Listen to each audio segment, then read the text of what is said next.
الحمد لله الذي لم يتخذ صاحبة ولا ولدا ولم يكن له شريك في الملك وهو على كل شيء قدير. أشهد أن لا إله إلا الله وحده لا شريك له، وأشهد أن سيدنا ومولانا محمدا عبده ورسوله. أما بعد فأعوذ بالله من الشيطان الرجيم. بسم الله الرحمن الرحيم.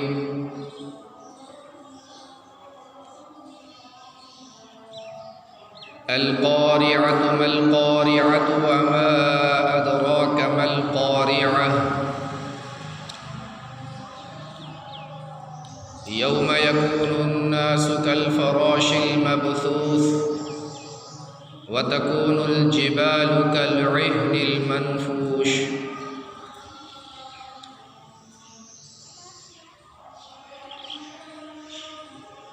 وقال تعالى: فمن يعمل مثقال ذرة خيرا يره ومن يعمل مثقال ذرة شرا يره. وقال تعالى: وما ربك بظلام للعبيد.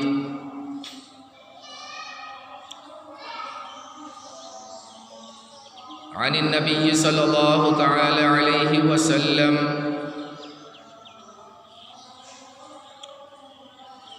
إذا فعلت أمتي 15 خصلة حل بها البلاء. قيل: وما هي يا رسول الله؟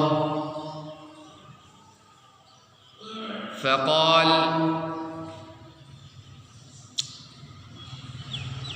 إذا كان المغنم دولا والأمانة مغنما والزكاة مغرما أطاع الرجل زوجته وعق أمه وبر صديقه وجفا أباه إلى آخر الحديث أو كما قال عليه الصلاة والسلام.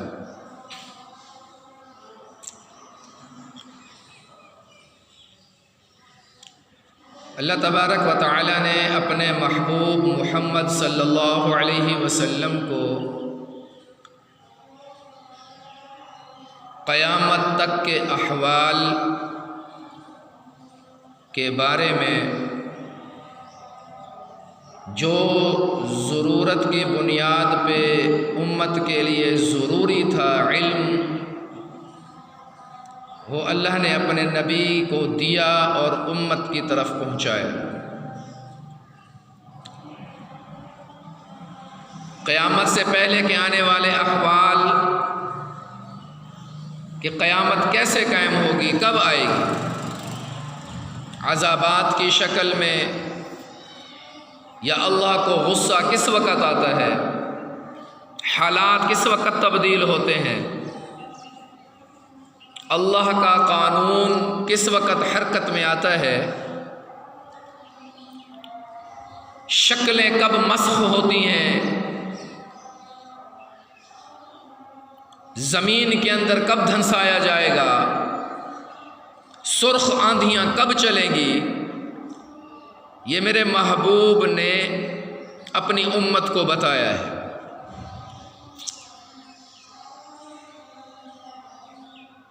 ابھی خطبہ میں جو میں نے حدیث تلاوت کی ہے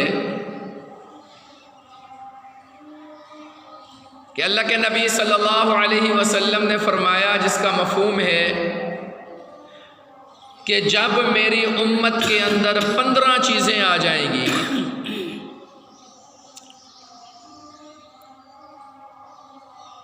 15 چیزوں کے اوپر جب عمل ہونا شروع ہو جائے گا تو اللہ کے نبی نے فرمایا پھر انتظار کرو، فَلْيَرْتَقِبُوا، پھر انتظار کرو. کس چیز کا انتظار کریں؟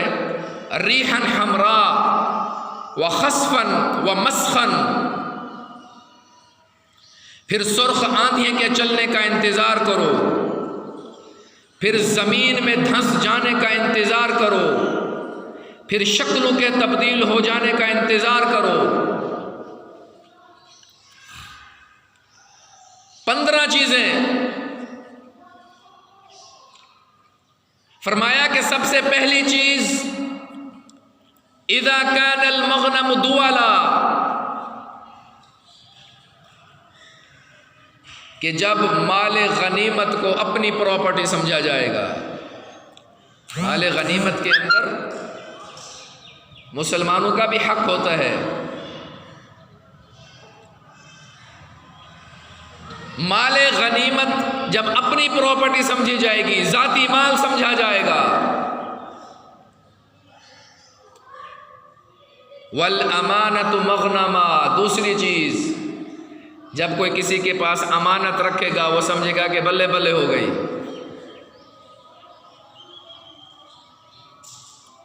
یہ تو میں نے دھوکے سے، فراڈ سے اپنے آپ کو سچا ثابت کر دیا۔ تو ایک آدمی نے کسی کو بھلے مانے سمجھ کے، شریف سمجھ کے، ظاہری شکل کے اندر کوئی امانت رکھ دی اور وہ یہ سمجھے کہ اب یہ میرا اپنا مال ہے۔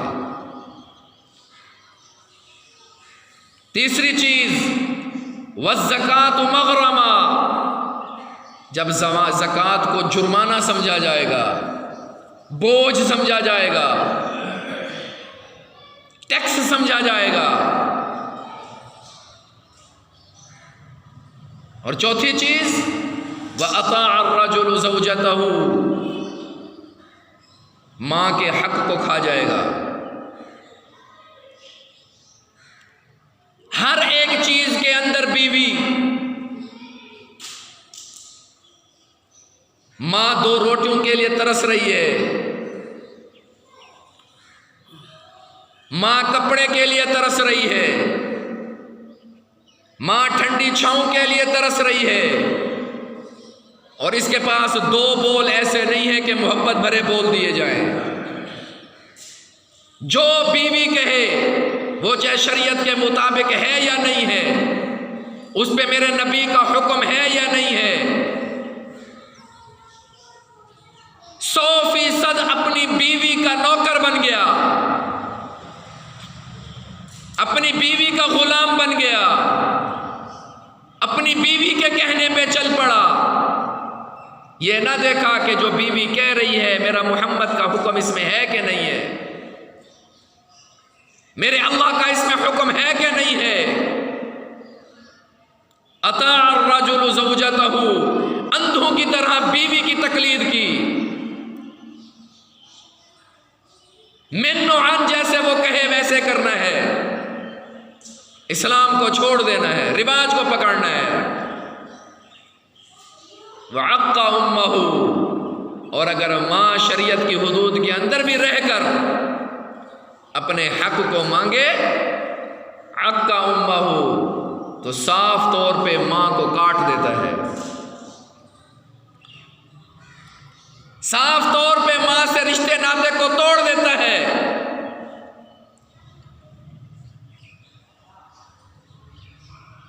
اور اگلی بات وَبِرَّ صَدِيقَهُ وَجَفَا أَبَاهُ، وہ باپ جس نے ساری زندگی بچپن میں اس کو پالا، جب یہ جوان ہوا دوست احباب والا بن گیا، حلقہ احباب وسیع ہونا شروع ہو گئے، تو اب کیا ہوا؟ اب وفا کے وعدے دوستوں کے ساتھ، خوش گپیاں دوستوں کے ساتھ، رنج اور غم کی باتیں دوستوں کے ساتھ، اٹھنا بیٹھنا دوستوں کے ساتھ، دکھڑے سکھڑے سنانا دوستوں کے ساتھ، وجفا اباہو، اور اس باپ کو بھول گیا جس نے اس کے لیے جوانی کو رلایا۔ بے وفائی کے سارے دعوے باپ کے ساتھ، دشمنی کے سارے دعوے باپ کے ساتھ، حسد کے سارے پروپیگنڈے باپ کے ساتھ۔ بر صدیقہ وجفا اباہ،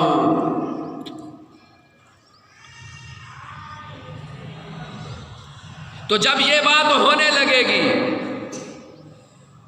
کہ جب مال غنیمت کو اپنی پراپرٹی سمجھا جائے گا تو اللہ کے نبی نے فرمایا پھر بندر بن جانے کے لیے انتظار کرو. جب زکوٰۃ کو ٹیکس سمجھنا لگو گے پھر سور اور بندر بن جانے کا انتظار کرو.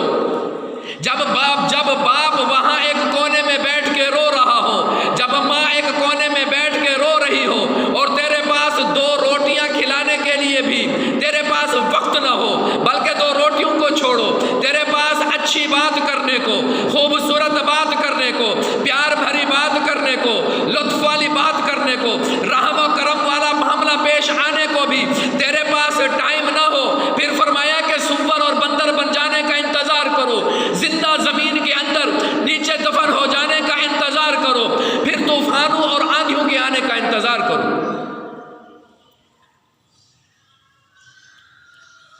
وارتفعت الاصوات فی المساجد، اور جب مسجدوں کے اندر آ جانا کہ مسجد کو کوئی چیز سمجھتے نہیں ہے، بعض اوقات تو ایسے لگتا ہے کہ جیسے مسجد نہیں کوئی منڈی بنی ہوئی ہے. منڈیوں میں جس طرح بولیاں لگتی ہیں، کوئی کہاں سے بات کرتا ہے، کوئی کہاں سے بات کرتا ہے، کوئی کہاں سے بولتا ہے، کوئی کہاں سے بولتا ہے، اور دنیاوی باتیں ہی چلتی ہیں. جب مسجدوں کے ساتھ ایسا معاملہ پیش ہو، جب مسجدوں کے ساتھ اس طرح کا واقعہ پیش ہونے لگے، جب لوگوں کی آوازیں مسجدوں میں زیادہ اٹھنے لگے، تو پھر فرمایا کہ زمین میں دھس جانے کا انتظار کرو.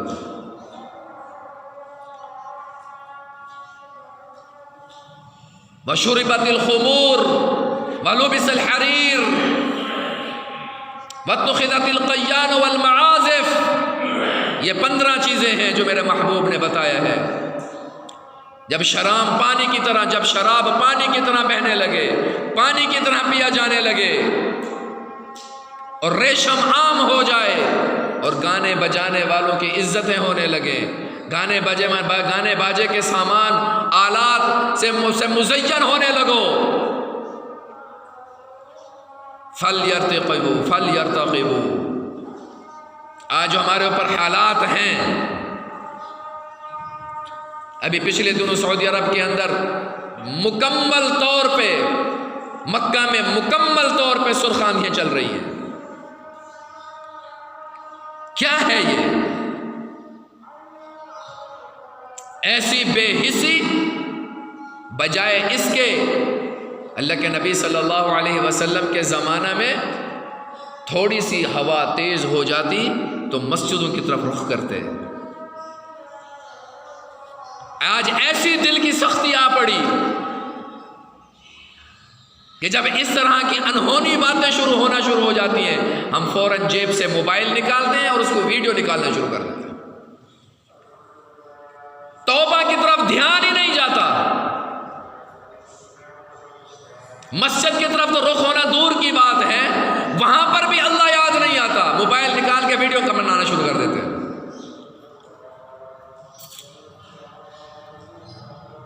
تو اس حالت کے اندر اب میرے نبی نے 15 باتیں بتائیں، ان میں سے کوئی ایسی ہے جو ہم سے چوک گئی ہو؟ وَمَا رَبُّكَ بِظَلَّامٍ لِّلْعَبِيدِ ظَهَرَ الْفَسَادُ فِي الْبَرِّ وَالْبَحْرِ بِمَا كَسَبَتْ أَيْدِي النَّاسِ،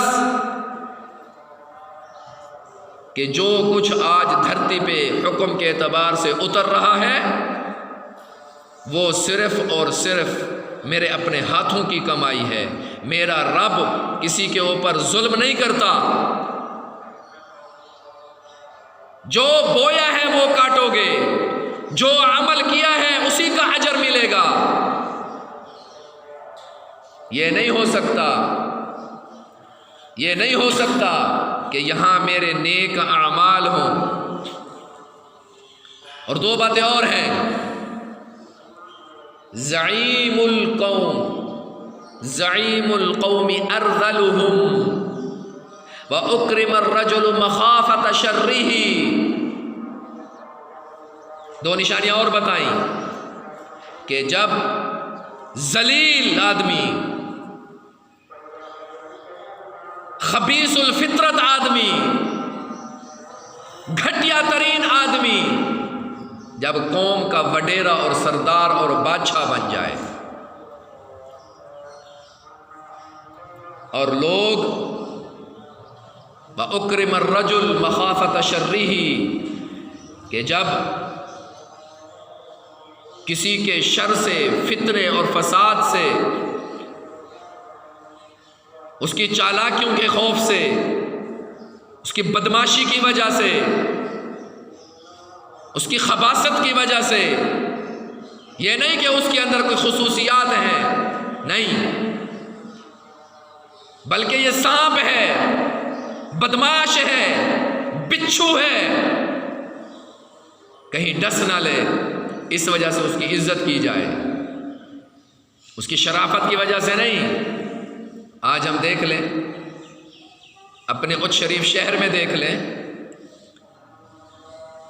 کہ جن لوگوں کی لوگ عزتیں کر رہے، اٹھ رہے، جھک رہے، مصافحے ہو رہے، کیا ان کی اپنی ذاتی وجہات کی وجہ سے، ان کی ذاتی شرافت کی وجہ سے، ان کے کوئی علمی کمالات کی وجہ سے، ان کے تقوی اور طہارت کی وجہ سے؟ ہر انسان دیکھ لے، یہ میرے محبوب نے 1400 سال پہلے اعلان فرما دیا، جب یہ چیزیں ہونے لگیں گی تو پھر یہ چیزیں ضرور ہوں گی، جب شرط مکمل ہو جائے گی تو مشروط لازمی آئے گا۔ آج دنیا صرف پیسے کو دیکھ کے جینا، عمل کیا ہو رہا ہے، میں کیا کر رہا ہوں،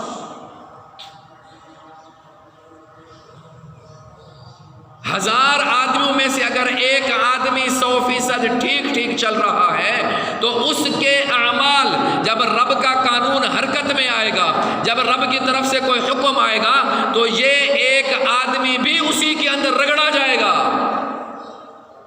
عائشہ صدیقہ رضی اللہ تعالی عنہ نے بتایا کہ جب اللہ کی طرف سے کوئی عذاب نازل ہو جائے تو کیا نیک لوگوں کو بھی اس کی وجہ سے نقصان ہو سکتا ہے؟ نمازیں ہیں، روزہ ہے، حج ہے، تقوی ہے، طہارت ہے، صفائی ہے، عمل ہے، لیکن اس کے برعکس بد اعمال زیادہ ہیں، دین کے ساتھ کھلواڑ کرنے والے، اسلام کو اپنی مٹھی کے اندر بند کرنے والے، اسلام کے ساتھ مذاق کرنے والے جب زیادہ ہو جائیں اور اللہ کا عذاب نازل ہو جائے تو پھر یہ نیک آدمی بھی اسی کے اندر رگڑا جائے گا۔ تو اس لیے کوشش کرو اس بات کی کہ کہیں ان 15 آدمیوں کے اندر میں تو شامل نہیں ہوں، کہیں ایسا تو نہیں کہ ان کے اندر میں ملبس ہو گیا ہوں، رات کو سوں تو صبح میری شکل ہی اور ہوں، رات کو سوں تو صبح انسان ہی نہ ہوں۔ تو بھائی اللہ مجھے اور آپ کو اس لیے کہتے ہیں کہ رات کو جب سو تو سونے سے پہلے توبہ کر کے سو، پکی سچی نیت کر کے سو کہ کل آنے والی صبح اے اللہ میں تیرے محبوب کے طریقے پہ چلوں گا، مجھ سے جو غلطیاں کوتاہی ہوئیں ربا مجھے معاف کر دے، رات کو توبہ کر کے سوئیں، کہیں ایسا نہ ہو کہ بد اعمالی کی وجہ سے ہماری شکلیں خراب ہو جائیں۔ اللہ مجھے آپ کو عمل کی توفیق عطا فرمائے، سنتیں ادا کریں۔